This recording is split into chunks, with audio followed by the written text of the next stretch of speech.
Сейчас у вас готовая площадка своя, четкая, с оборудованием, с подведенными инженерными сетями. Нурлат деликатеслары җәмгыяте җитәкчесе Роман Чахмаков раславынча, Нурлат колбасасының сатуга чыгу көне тау артында түгел.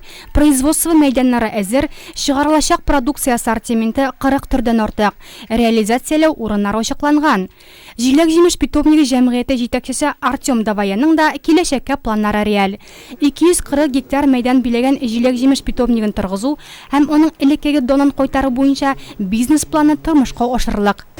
1000 гектарга теплица төзергә кирәк. Безнең продукциягә сорау бар. Быел 1 гектарда яңа технология буенча җиләк үстергә җыенабыз.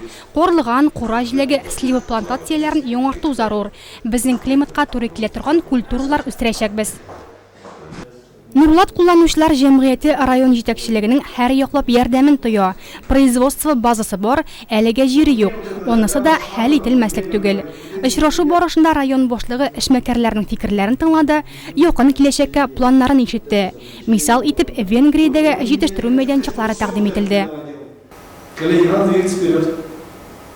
Вы первые троицы будете в Нурлатском районе, которые в новом, если говорить новой России, новый Нурлат. Башланган күләмле эшнең узагы нәтиҗәле булырга тиеш. Нурлатта җитештерелгән маркалы продукциянең сатуга чыгуы да сүз белән эшнең аерылмавына бәйле.